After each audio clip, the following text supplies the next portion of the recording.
ईमानदार और बेईमान में बस इतना ही फ़र्क है। ईमानदार आदमी को पहले मुश्किलों का सामना करना पड़ता है, उसे एक सच्चाई पे टिके रहना पड़ता है, हालाँकि उसके बाद उसको सफलता हासिल होती है। वहीं बेईमान को पहले मज़ा तो आता है, लेकिन उसके बाद उसको उसकी सज़ा भी भुगतनी पड़ती है। तो इसी उपलक्ष्य में हम बात करेंगे आज रेड 2 मूवी की, जहाँ पे ये इसका पहला पार्ट 2018 में आया था और आज 1 मई 2025 को इसका दूसरा पार्ट थिएटर में रिलीज़ हुआ। हेलो दोस्तों, नमस्कार, मैं कमलेश पाठक। जैसा कि थिएटर में राजकुमार गुप्ता के निर्देशन में बनी मूवी रेड 2 का सीक्वल थिएटर पर रिलीज़ हुआ 1 मई 2025 को।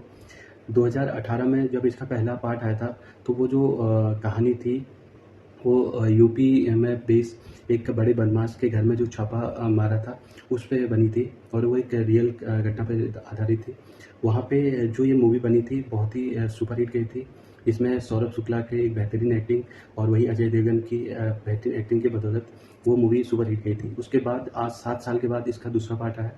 ये इस बार जो कहानी गई है वो आपके राजस्थान में गई है।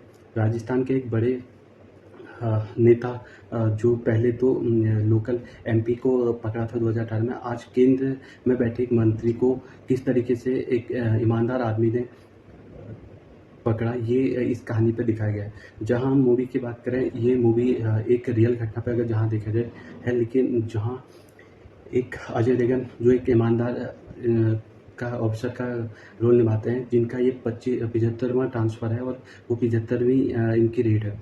इससे पहले जो उनकी 74वीं रेड पड़ी थी, उसी के बेस पे ये 75वीं रेड उन्होंने मारी। वहीं कहानी की बात करें, कहानी एक सिंपल सी है, जहाँ एक बड़े नेता को जो अपने शहर में फेमस है और एक ईमानदारी के लिए जाना जाता है, उसको उसकी बेईमानी को दुनिया के सामने लाना है। इसके सामने कितनी उनको चुनौतियाँ सामना करना पड़ता है, इस मूवी में आपको देखने को मिलेगा। जहाँ पे एक समय में उन्हें सस्पेंड भी कर दिया जाता है, फिर भी वो उसके खिलाफ लड़ते हैं और किस तरीके से लड़ते हैं। कहानी एक अच्छी कहानी है। पहले आधा 1 घंटा आपको थोड़ा जो कैरेक्टरों को बिल्ड करने में लगा है, वहाँ पे थोड़ा बोरियत लगेगा, लेकिन एक बार जब कहानी अपने ट्रैक पर आ जाती है, तो उसके बाद पूरा सस्पेंस और थ्रिलर से भरपूर मूवी है। हालाँकि जो 2018 में जो मूवी आई थी, जो इसका पहला पार्ट आया था, उस के बराबर की ये मूवी नहीं है। वहाँ पे पूरा जो दिखाया गया था, एक ऑफ़िसर के किस तरह से रेड घर में मारते हैं और क्या-क्या उसको सामना करना पड़ता है, वो सारी चीज़ें दिखाई गई हैं। लेकिन ये जो मूवी है, यहाँ पे उनके घर को छोड़कर बाहर की चीज़ों और जो नेताओं का जो दबदबा होता है, उन सारी चीज़ों को मिलाकर ये कहानी बनाई है।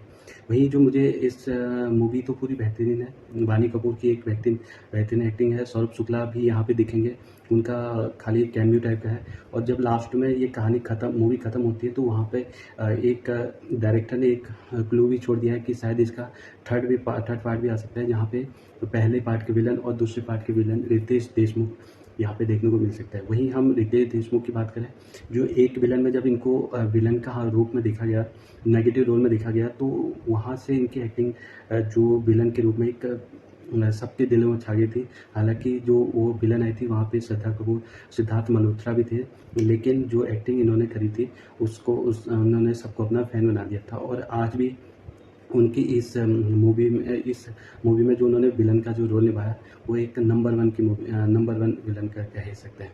और जिस हिसाब से मूवी है, कहानी एक इंटरेस्टिंग और थ्रिलर से भरपूर है।